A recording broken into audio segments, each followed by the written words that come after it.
Imagina a seguinte cena, tipo, é o começo de uma dinâmica de grupo. As cadeiras estão todas ali arrumadas em círculos. Clássico, né? Sim, super clássico. Tem aquele zumbido do ar-condicionado no fundo, um silêncio meio constrangedor. E aí quem vai conduzir a conversa abre os trabalhos com aquela frase que, bom, todo mundo já ouviu. Gente, esse é um espaço seguro.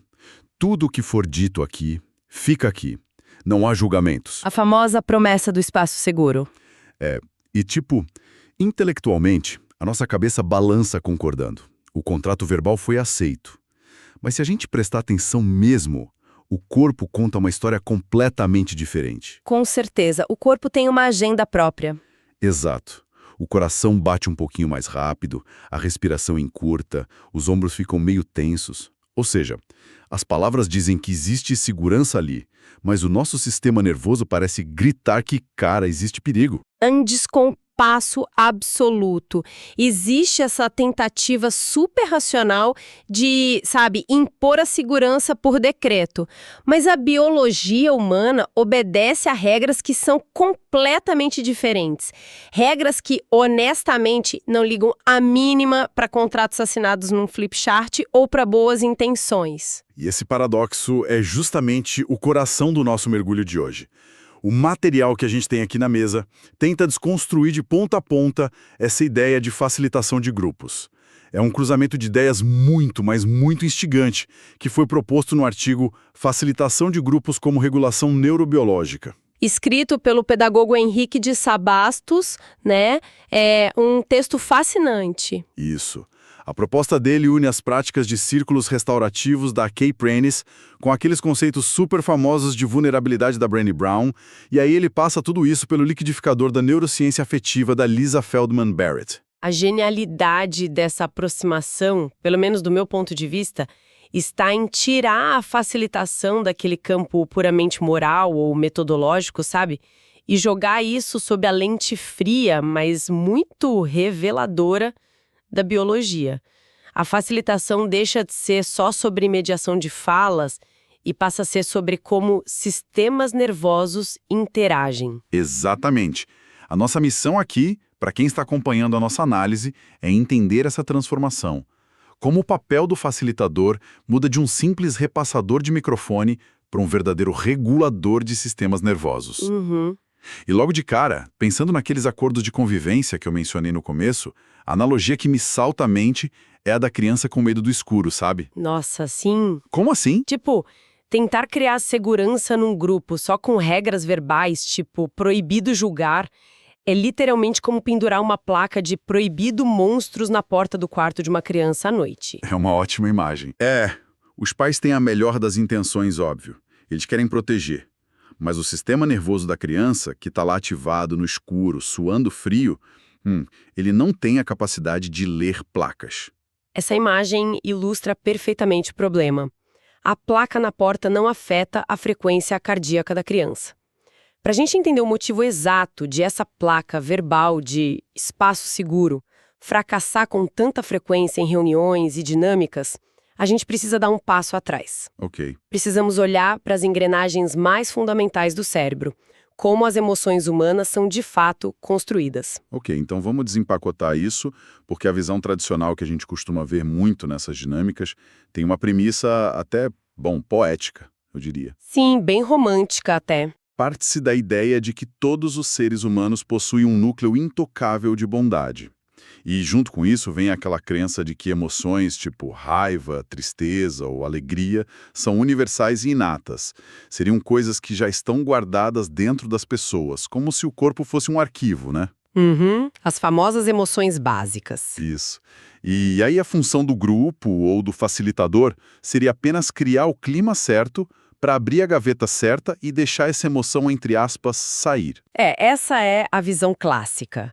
Mas o problema é que a neurociência contemporânea, liderada por pesquisadoras geniais como a Lisa Feldman Barrett, simplesmente implodiu essa ideia. A gaveta não existe. Uau! Nenhuma emoção pré-fabricada? Nenhuma. As emoções pré-fabricadas não existem. O nosso cérebro não é um equipamento passivo que fica lá apenas reagindo ao que acontece no mundo. Na verdade, ele é uma máquina preditiva implacável. Ele passa 24 horas por dia tentando adivinhar o que vai acontecer no segundo seguinte. Para nos manter vivos, imagina. Exatamente, para manter o corpo vivo. Espera um pouco, deixa eu ver se eu entendi.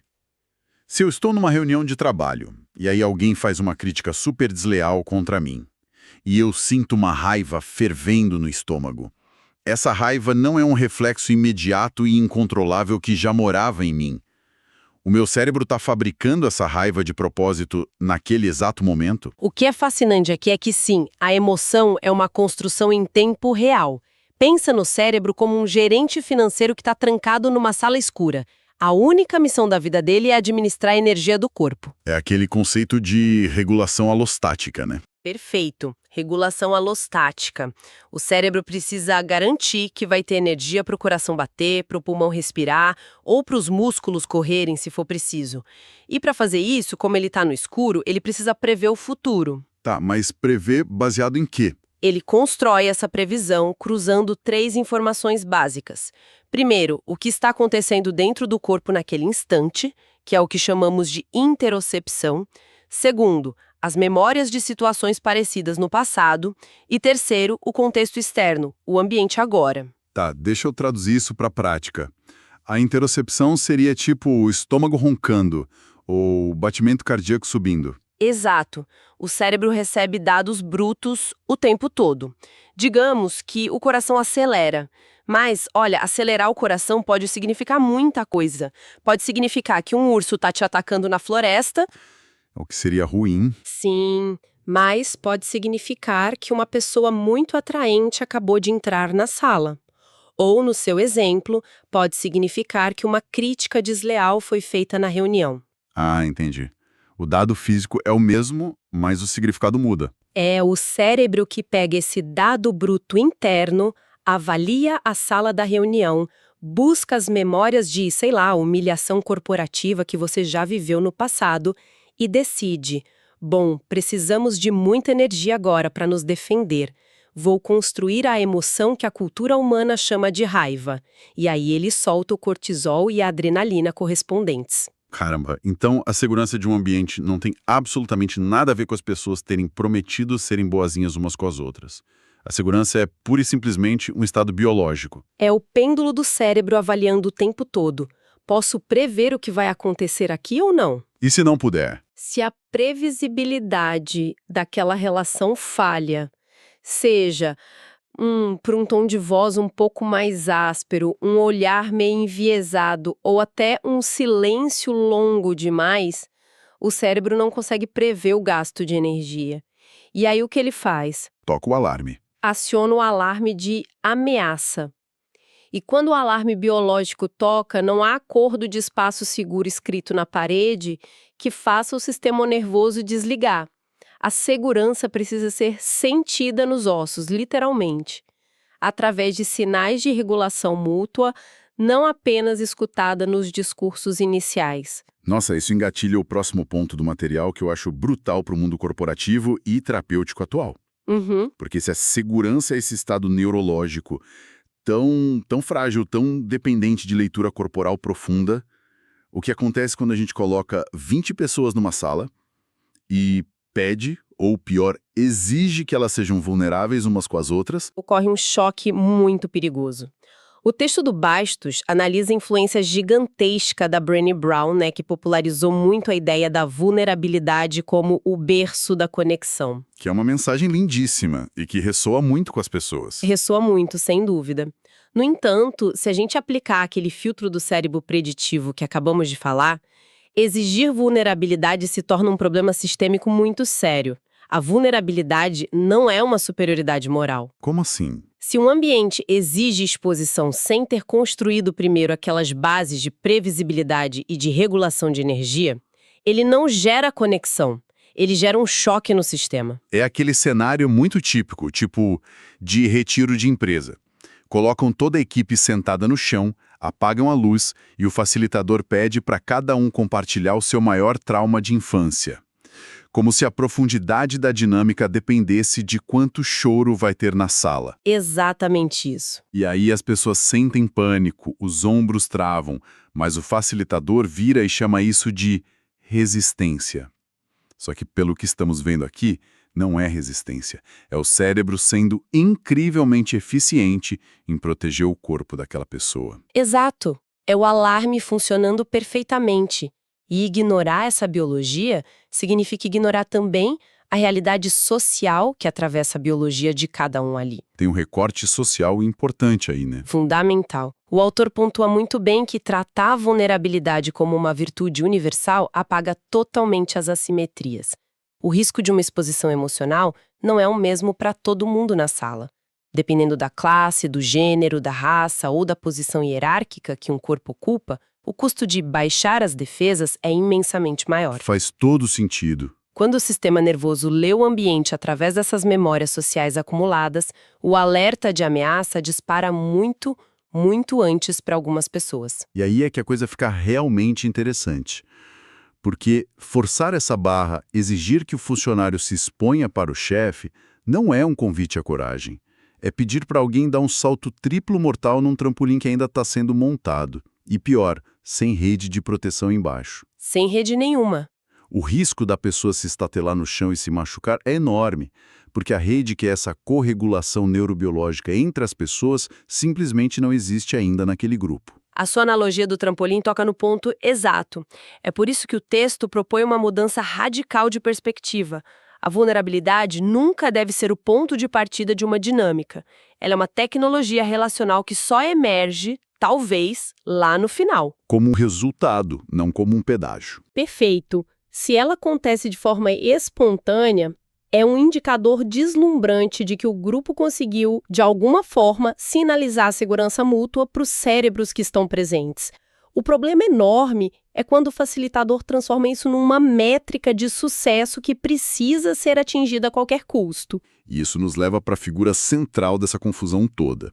Se o trampolim precisa ser construído com cuidado e a rede de segurança precisa ser tecida por todo mundo para que a vulnerabilidade apareça sem machucar ninguém, de quem é a responsabilidade pela obra? A pergunta de $1 milhão. Pois é, porque nas metodologias tradicionais de círculo existe muito aquela fantasia de um poder totalmente horizontal, né? A ideia de que quem facilita o processo tem que ser neutro quase. Sei lá, invisível. Sentar igual a todo mundo, passar o bastão da fala e deixar o grupo se resolver magicamente. E é exatamente aí que entra a crítica mais afiada do Henrique de Sabastos.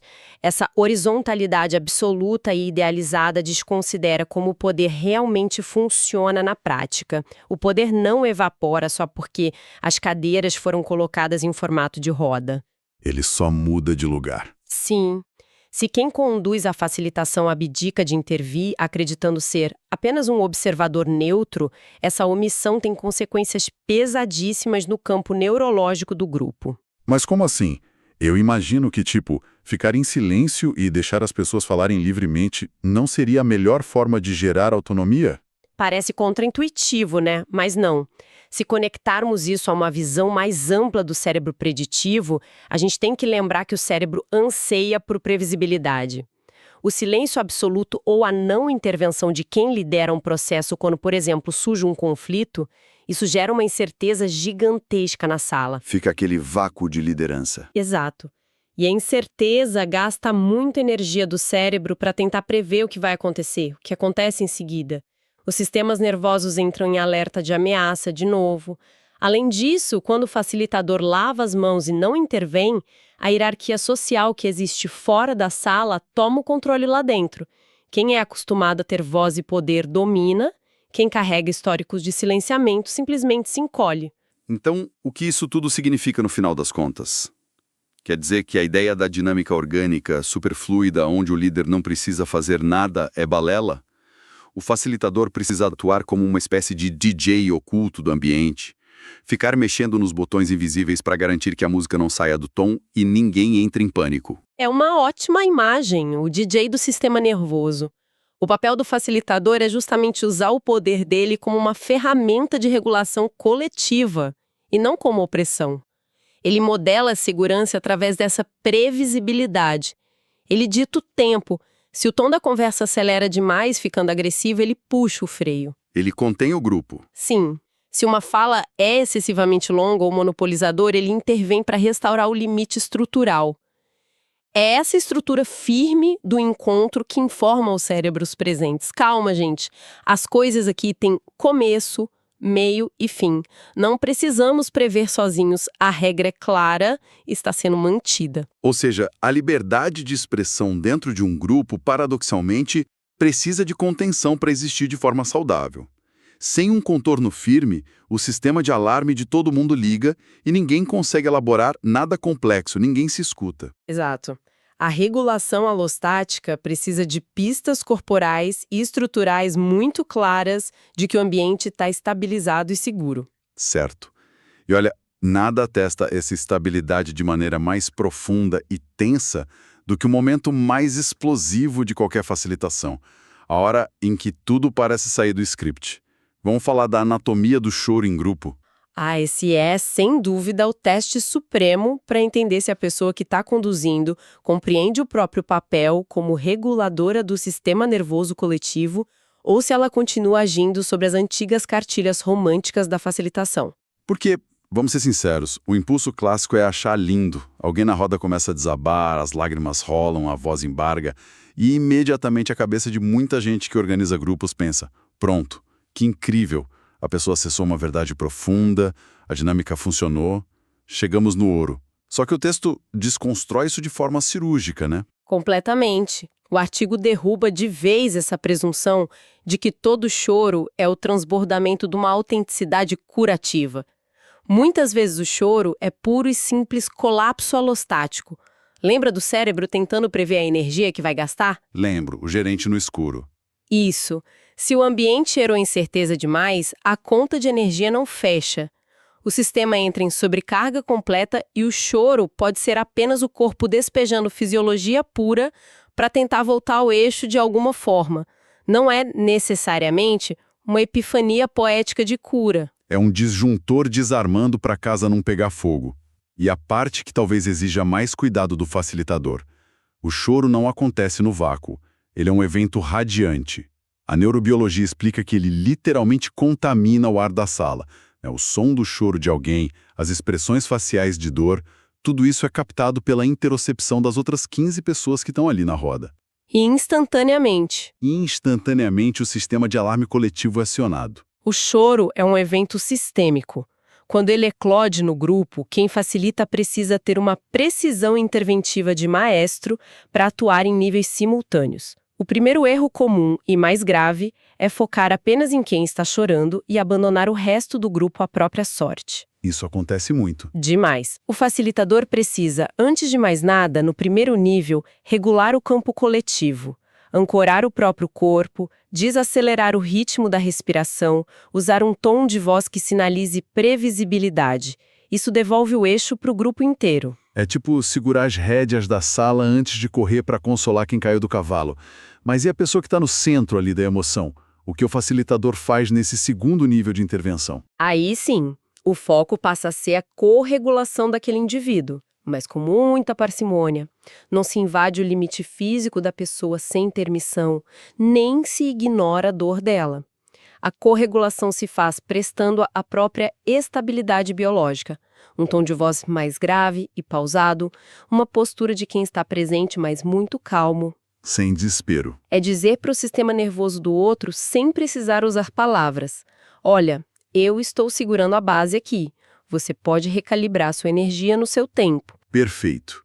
O que nos empurra para o terceiro nível, que, cara, é onde as coisas costumam dar mais errado. A questão da construção do significado.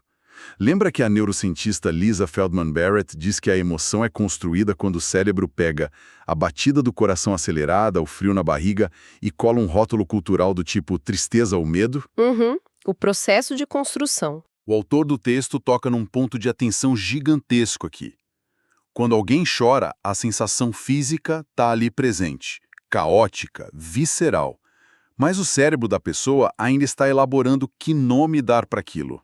Exatamente, a construção do significado ainda está em andamento, é um processo sendo feito. Aí vem o facilitador, com uma intenção muito carinhosa, deita a mão no ombro da pessoa que está chorando e diz no meio de todo mundo: isso, bota essa tristeza para fora. Essa frase parece empática, mas o que ela faz na prática é sequestrar o processo de construção emocional da pessoa. Sim, é uma violência sutil. É atropelar o cérebro dela, que talvez nem estivesse sentindo tristeza nenhuma. Talvez fosse exaustando o trabalho, talvez fosse fúria reprimida. Mas o facilitador chegou lá, antes de todo mundo, e cravou um rótulo no peito de quem estava vulnerável. É um desrespeito silencioso com a autonomia da pessoa.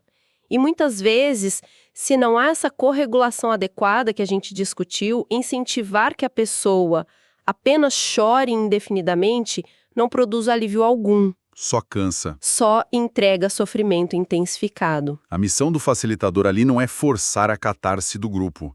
É sustentar um container sólido para que a experiência visceral aconteça com segurança e para que o significado seja costurado de maneira autônoma, por quem chora, e não por quem dita as regras do grupo. Nossa, e quando a gente para pensar nessa trajetória inteira que traçamos até agora, a narrativa muda completamente de figura. A gente desconstruiu a ilusão de que acordos verbais de fala garantem segurança neurológica. Tivemos aquele choque de realidade sobre o perigo de forçar processos íntimos como a vulnerabilidade. Sim, e a queda do mito do facilitador neutro. Exato, o mito de quem lidera pelo silêncio. E, finalmente, essa nova visão de como lidar com a expressão mais crua humana, que é o choro coletivo. É uma mudança de paradigma que, sinceramente, transcende e muito as técnicas de RH ou as dinâmicas de fim de semana. E isso desemboca diretamente no argumento final do Henrique de Sabastos, que traz o peso exato de tudo que foi destrinchado aqui. A facilitação de um grupo é, antes de tudo, uma intervenção profundamente política e ontológica. Política no sentido de intervir nas relações de poder, né? Tem a ver com que tipo de mundo é recriado ou repetido dentro daquela sala. O objetivo não é só fazer a pauta do dia render ou cumprir o horário da reunião. A facilitação se torna uma prática ativa de criação de espaços de humanização compartilhada. E aí isso importa infinitamente mais quando a gente lembra que as pessoas naquela roda carregam nos ossos, na biologia delas, históricos muito pesados de opressão social, violências cotidianas e marginalização. Com certeza. Os sistemas nervosos que chegam para o diálogo trazem marcas muito diferentes de sobrevivência. Se quem assume a função de organizar aquele espaço não atua de forma intencional para corregular e garantir previsibilidade real, a biologia faz o que sempre fez. Ela reproduz as mesmas defesas, reativa as mesmas assimetrias de poder e cutuca as mesmas feridas que imperam da porta para fora. É forte isso. E aqui, gente, fica uma pulga atrás da orelha gigantesca para quem acompanhou a nossa análise e levar para a vida hoje. Depois de ouvir tudo isso sobre cérebros preditivos, regulação mútua e alarmes invisíveis, basta imaginar a próxima reunião de equipe de segunda-feira ou até o próximo jantar de família no domingo. Vai mudar a forma de olhar para essas coisas? Com certeza. Porque a neurociência sugere que o medo constante, a sensação de segurança, os nossos humores e até o nosso sentido momentâneo de quem nós somos naquele espaço não são ilhas isoladas de personalidade. Tudo isso está sendo construído a cada piscar de olhos, lendo e sendo lido pelos sistemas nervosos das pessoas que estão ali, dividindo aquele mesmo oxigênio. Somos sistemas abertos. Então, sendo assim, daquela nossa individualidade intocável, autêntica e blindada que a gente costuma defender com unhas e dentes, o quanto é de fato uma invenção solitária nossa. E o quanto não passa de um reflexo biológico invisível, ditado puramente pelas pessoas e tensões com as quais a gente escolhe ou é obrigado a conviver diariamente. Fica aí a reflexão e um até logo para todo mundo. Olá!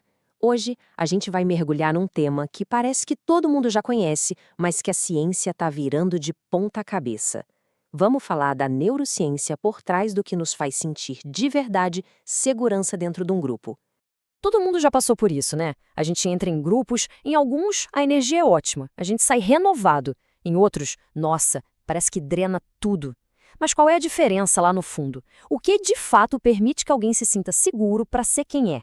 É uma pergunta que todo mundo se faz e a resposta, olha, é bem mais biológica do que a gente imagina. Ok, vamos começar pelo começo, por aquilo que a maioria de nós já ouviu falar. A ideia mais tradicional de um espaço seguro, aquela que vem de práticas como, por exemplo, os círculos restaurativos. A base dessa visão toda é uma premissa muito bonita, né? Como diz a Kay Prentice, que é uma pioneira nessa área, a ideia é que dentro de cada pessoa existe um núcleo, um eu essencial que é bom, que é sábio. E esse eu pode aparecer, mas só se as condições estiverem certas. E o que são essas condições certas? Bom, elas formam o que a gente chama de espaço seguro tradicional. É basicamente um contrato ético entre as pessoas. O grupo concorda em dividir o poder, em ouvir de verdade, sem ficar julgando, e manter tudo confidencial. E o objetivo de tudo isso? É permitir que esse suposto eu autêntico possa finalmente aparecer sem medo. Na teoria, parece perfeito, não é mesmo? Pois é exatamente aqui que a história começa a ficar muito mais interessante. E se aquela premissa básica, fundamental sobre como as nossas emoções funcionam, estiver, digamos, incompleta? Essa simples pergunta muda completamente as regras do jogo. E agora a gente entra na grande virada de chave que a neurociência moderna nos traz. O que vamos ver aqui desafia a forma como a maioria de nós foi ensinada a entender as próprias emoções. Por muito, muito tempo, a ciência trabalhou com a visão clássica.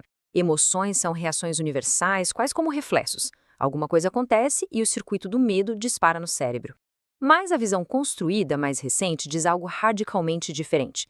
Ela diz que emoções não são reações. Elas são, na verdade, previsões que o nosso cérebro faz o tempo todo com base nas nossas experiências passadas e no que está acontecendo agora. Ou seja, a gente não só reage ao mundo, a gente constrói ativamente a nossa experiência dele. A neurocientista Lisa Feldman Barrett resume isso de uma forma genial. A questão não é que as emoções não são reais. Claro que são, elas são muito reais.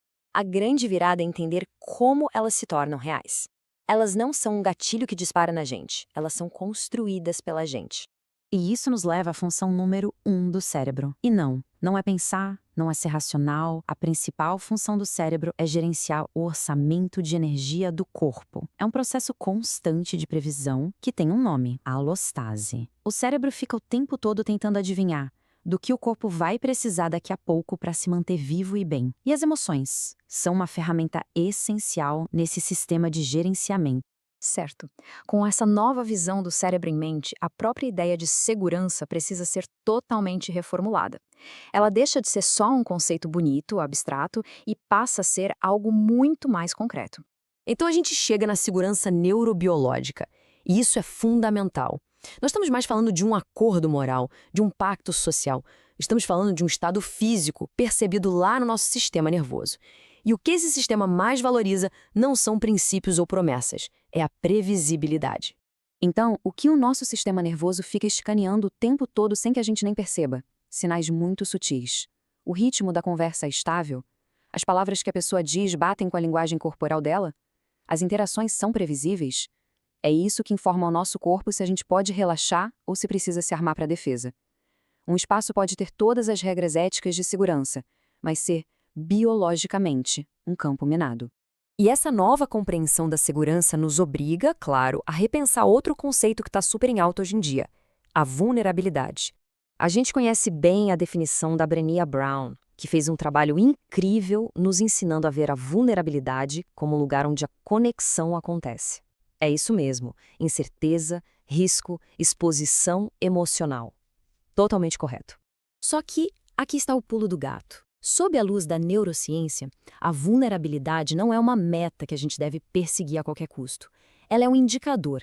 É o que acontece naturalmente quando o nosso sistema nervoso, enfim, percebe que o ambiente é seguro o suficiente para correr o risco de se expor. Pedir para alguém ser vulnerável no ambiente que o corpo da pessoa percebe como inseguro não é só ineficaz, é perigoso. Pode levar a pessoa a se fechar ainda mais, pode sobrecarregar o sistema nervoso, gerar desorganização e, no pior dos casos, até retraumatizar. A vulnerabilidade não é a causa da conexão, ela é um efeito de um ambiente bem regulado. Tá, e o que tudo isso significa na prática para quem lidera um grupo? Pode ser um terapeuta, um professor, um gerente, não importa. O papel dessa pessoa muda da água para o vinho. O facilitador deixa de ser só um mediador neutro, aquele que organiza a fila para falar e garante que os acordos sejam cumpridos. Ele se torna um regulador ativo. A função dele não é mais só gerenciar a conversa, é modular ativamente o estado neurobiológico coletivo do grupo. E como se faz uma coisa dessas? Bom, gerenciando o tempo, sustentando as pausas, modulando o ritmo para não deixar a conversa acelerar demais, ajustando a intensidade das emoções no ambiente e, talvez o mais importante, mantendo uma estrutura clara e previsível. Essa estrutura serve como uma âncora de segurança para o sistema nervoso de todo mundo ali. Isso redefine completamente a ideia de poder. O poder do facilitador não some, de jeito nenhum, ele se transforma. Em vez de ser um poder de coerção, que ativa a ameaça e faz o grupo se fechar, ele passa a ser um poder de regulação. Um poder que não impõe, mas que organiza as condições para que a segurança e a conexão possam finalmente acontecer. Então, a gente chega ao ponto central de tudo isso. A meta muda. Não se trata mais de tentar convencer as pessoas de que elas estão seguras. O objetivo é criar um ambiente tão previsível, tão coerente, com um ritmo tão bom, que o sistema nervoso delas, lá no nível mais profundo, mais animal, possa finalmente relaxar e perceber: ok, aqui eu posso baixar a guarda. E isso nos deixa com uma pergunta final, para a gente levar e pensar a respeito. Se a tal da vibe ou energia de um grupo não é uma coisa mística, mas sim uma realidade biológica que pode até ser medida, o que isso significa para tudo que a gente faz em grupo? Como isso nos força a redesenhar cada reunião de trabalho, cada sala de aula, cada comunidade? A resposta para isso pode, de verdade, transformar o jeito como a gente vive e trabalha junto.